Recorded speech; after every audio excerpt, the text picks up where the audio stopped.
এই ইহুদি নামক জাতি এরা হলো ইসলামের, মুসলমানের, মোমেনের, কোরআনের চরম পরম দুশমন।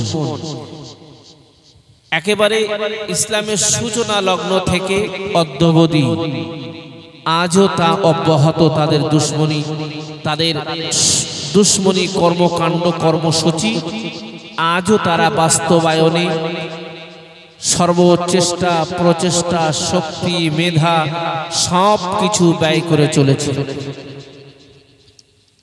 এই ইহুদি সম্প্রদায়, ইয়াহুদ সম্প্রদায়, এরা বিশ্বনবী সরকারে দো আলম হুজুরে পুর নূর সাল্লাল্লাহু আলাইহি ওয়াসাল্লামের সঙ্গে গাদ্দারি করেছে, সাহাবায়ে কেরামদের সঙ্গেও করেছে, এমনকি আজও তা অব্যাহত রয়েছে।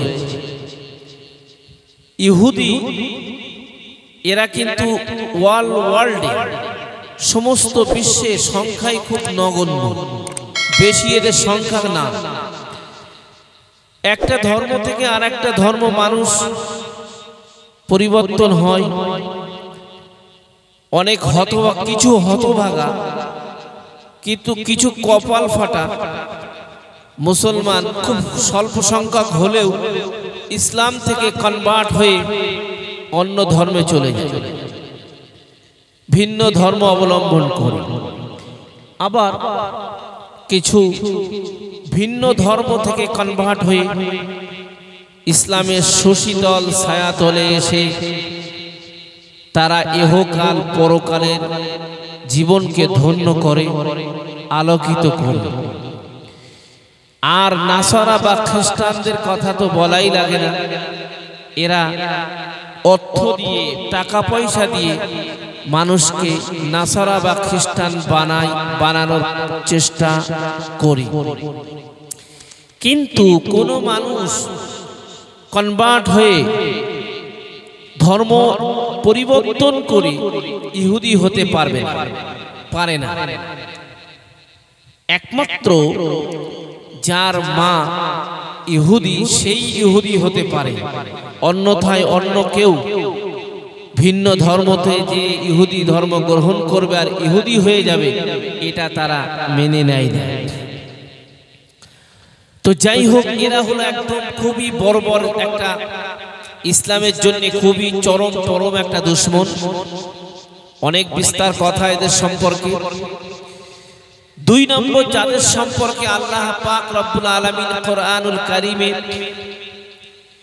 যাদের যে ভ্রষ্ট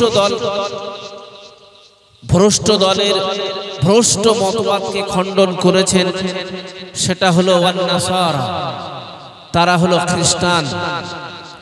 খ্রিস্টান সম্প্রদায়। 3 নাম্বার হলো ওয়াল মুশরিকুন, মুশরিক, বহুত্ববাদ। আমরা হলাম একত্ববাদ, এক খোদাই বিশ্বাসী। আমাদের স্রষ্টা যিনি, আমাদের মালিক যিনি, আমাদের খালিক যিনি, আমাদের রুজিদাতা যিনি, আমাদের মৃত্যু দেন যিনি, জীবন দেন যিনি, রোগ দেন যিনি, সুস্থ করেন যিনি, তিনি হলেন এক অদ্বিতীয়, লা শরীক, যার কোনো শরীক নেই, অংশী নেই, কোনো সমকক্ষ নেই। বলুন সুবহানাল্লাহ।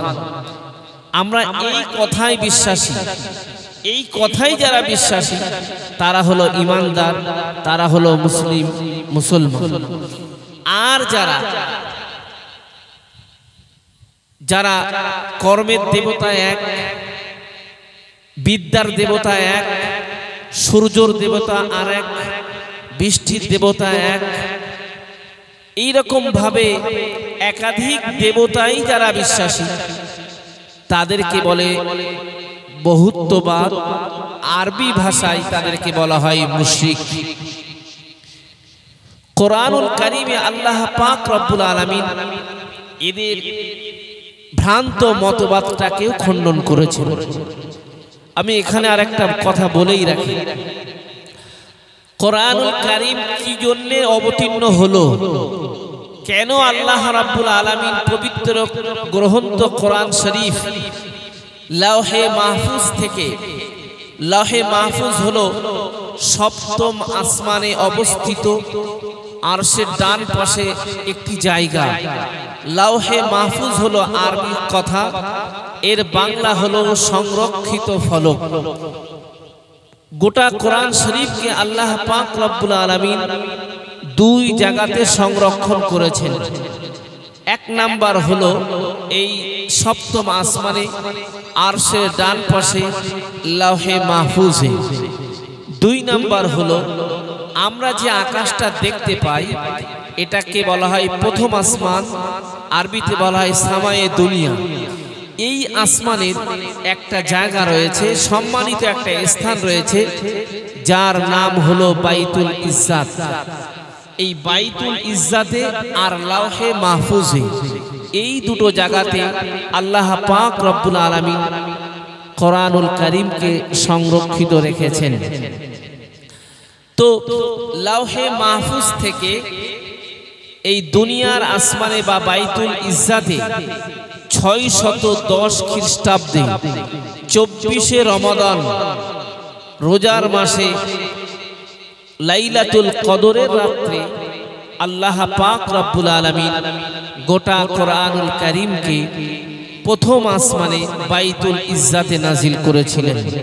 পুরো কোরআন শরীফ দুইবার একসঙ্গে নাজিল হয়েছে প্রথম আসমানে, আর ওখান থেকে প্রথম আসমান থেকে বাইতুল ইজ্জাত থেকে বিশ্বনবী সরকার কায়নাত মুহাম্মদুর রাসূলুল্লাহ সাল্লাল্লাহু আলাইহি ওয়াসাল্লামের উপরে প্রথম আসমান থেকে নবী পাক সাল্লাল্লাহু আলাইহি ওয়াসাল্লামের উপরে 23 বছর ধরে নাজিল হয়েছে। হযরত ফেরেশতা জিবরিল আমিন আলাইহিস সালাতু ওয়াস সালাম আল্লাহর নবীর কাছে 24,000 বার এসেছিলেন। অধিকাংশ সময়ে আসতেন হযরত সাহাবী দাহিয়াতুল কলবির সূরা নিয়ে তিনি আসতেন। তো কেন আল্লাহ রাব্বুল আলামিন এই 30তম পারা হিফজ কোরআনে 611 পৃষ্ঠা সম্বলিত এই কোরআনুল কারীম কেন নাজিল করলেন? হযরত শাহ ওলিউল্লাহ মুহাদ্দিস দেহলভী রাহিমাহুল্লাহ তিনি তিনটি মুখ্য উদ্দেশ্যের কথা বলেছেন। মূল উদ্দেশ্য হলো তিনটি, এছাড়া আরো উদ্দেশ্য আছে, আমি এক এক করে আপনাদেরকে শোনাই। এক নাম্বার উদ্দেশ্য হলো তাহজিবু নুফুসিল বাশারিয়া। এক নাম্বার হলো আমাদের বা মানুষের মানবের আত্মাগুলিকে পরিশুদ্ধ করা, সংশোধন করার জন্য মূলত আল্লাহ পাক কোরআন নাজিল করেছেন, বলুন সুবহানাল্লাহ। দুই নাম্বার হলো ইজালাতুল আকাইদিল বাতিল। দুই নাম্বার কারণ হলো আল্লাহ পাক রব্বুল আলামিন মানুষের মন থেকে, মানুষের অন্তর থেকে ভ্রান্ত আকীদাগুলি দূর করার জন্য কোরআনুল কারীমকে নাজিল করেছেন। তিন নাম্বার আরেকটি কারণ হলো ইজালাতুল আমালিল ফাসিদা ওয়া নাফিউল আমালিল ফাসিদা। কোরআন নাজিলের প্রধান তিন নাম্বার কারণ হলো যে আমাদের যে সমস্ত খারাপ কাজগুলো আছে, বদ আমলগুলো আছে, আল আমালিল ফাসিদা আছে, এইগুলোকে দূর করার জন্য আল্লাহ পাক রব্বুল আলামিন কোরআনুল কারীমকে অবতীর্ণ করেছেন, বলুন সুবহানাল্লাহ। আল্লামা হিন্দ শেরে বাঙ্গাল শামসুল উলামা নায়েবে মুজাদ্দিদ আল্লামা রুহুল আমিন রাহমাতুল্লাহ আলাইহি কিছু কম বেশি 150 কিতাব রচনা করেছেন।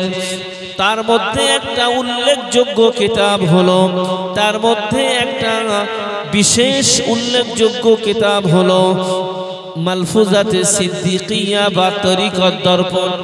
এই তরিকত দর্পণের একদম প্রথম পৃষ্ঠাতে, একদম প্রথমে তিনি যে পবিত্র কোরআনুল কারীমের একটি আয়াত লিখেছেন, কোরআনুল কারীমের একটি আয়াত এনেছেন। ওই আয়াতে কোরআন নাজিলের আরো একটি উদ্দেশ্য তিনি ওখানে ব্যক্ত করেছেন।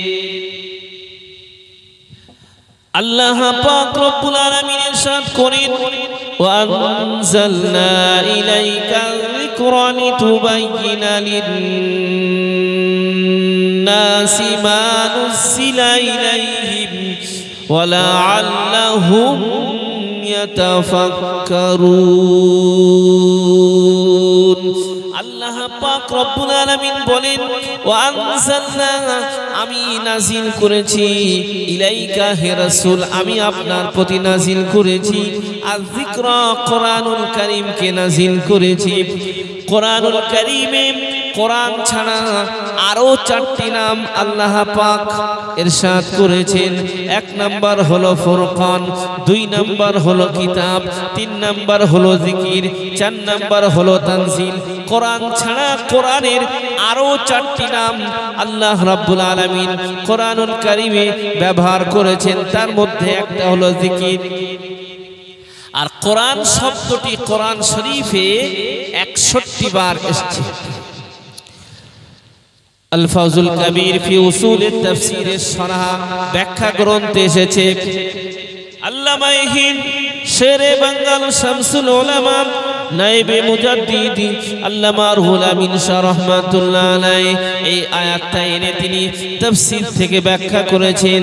আনজালনা ইলাইকা যিকরা, হে রাসূল আমি আপনার উপরে কোরআন নাযিল করেছি, জিকির নাযিল করেছি। কি জন্য নাযিল করলাম? যিকরা লিতুবাইয়িনা লিন-নাসি, যাতে করে আপনি মানুষের কাছে বর্ণনা করে দিতে পারেন, মানুষের কাছে প্রকাশ করে দিতে পারেন, মানুষের কাছে স্পষ্ট করে দিতে পারে। কোরআনুল কারীমের 2 রকম অর্থ হয়, 2 রকম। একটা অর্থ হলো স্পষ্ট প্রকাশ্য, আর একটা অর্থ হলো অস্পষ্ট অপ্রকাশ্য। তো আল্লাহ পাক রব্বুল আলামিন বললেন, রাসূল আমি আপনার কাছে কোরআন নাযিল করেছি এই জন্য যে অস্পষ্টগুলো আপনি স্পষ্ট করে দিবেন মানুষের কাছে। কেন করবেন? মানুজিলা ইলাইহিম, যা তাদের কাছে নাযিল করা হয়েছে, অবতীর্ণ করা হয়েছে, এইজন্য আপনি স্পষ্ট করে দেবেন, এইজন্য আপনি প্রকাশ করে দেবেন। লাআল্লাহুম ইয়াতাফাক্কারুন, যাতে করে মানুষরা যেন একটু চিন্তা ভাবনা করে। বলুন সুবহানাল্লাহ।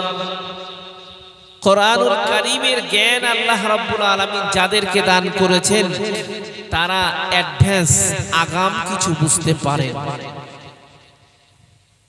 কোরআনুল কারীমে আল্লাহ পাক রব্বুল আলামিন কোরআনুল কারীমের সাথ করেছেন হযরতে মাওলানা জাকারিয়া বিন ইয়াহইয়া আশরাফ, তিনি রিয়াজুস সালিহিন কিতাবের কিতাবুল ইলমের মধ্যে কিতাবুল ইলমের অধ্যায়ে আপনার কিতাব কয়েকটি কোরআনুল কারীমের আয়াত তিনি এনেছেন।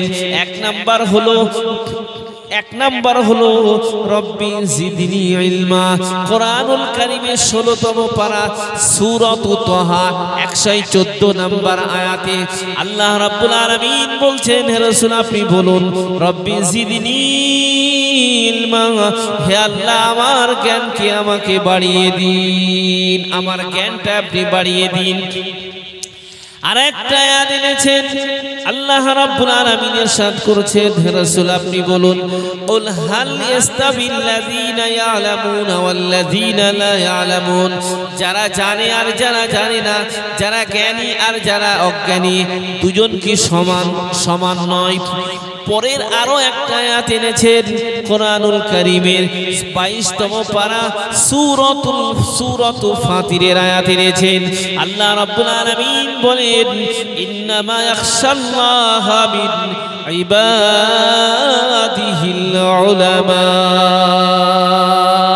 আমার যত বান্দারা রয়েছে, যত আমার বান্দা বান্দিরা রয়েছে, তার মধ্যে সব চাইতে যারা আমাকে বেশি ভয় করে তারা হলো আলেম সম্প্রদায়। বলুন সুবহানাল্লাহ। বিশ্বনবী আমার জগৎগুরু মুহাম্মদুর রাসূলুল্লাহ সাল্লাল্লাহু আলাইহি ওয়াসাল্লাম বলেন, আল উলামা ওয়ারাসাতুল আম্বিয়া। আম্বিয়া আলাইহিমুস সালামরা, নবী আলাইহিমুস সালামরা তারা কোনো অর্থ সম্পদ কিছুই রেখে যান না, কোনো অর্থবিত্ত কিছু রেখে যায় না। তারা শুধুমাত্র যে ইলম রেখে যান, এই ইলমের ওয়ারিস হয়, এই ইলমের উত্তর অধিকারী হয় আলেম সম্প্রদায়। বলুন সুবহানাল্লাহ। দুনিয়ার মানুষ আমরা যারা বেঁচে রয়েছি বা আমাদের আগে যারা বেঁচে ছিলেন দুনিয়াতে, পৃথিবীতে, তো তারা মারা গেলে কিছু না কিছু অর্থ, টাকা পয়সা, সম্পদ, জমি জায়গা, স্থবর অস্থবর অ্যাসেট তারা রেখে যান। কিন্তু নবী আলাইহিস সালামরা, আম্বিয়া আলাইহিস সালামরা তারা কিছু রেখে যান না। তারা অর্থ সম্পদ যা কিছু থাকে সবগুলো মানুষের মাঝে বিলিয়ে দিয়ে যান।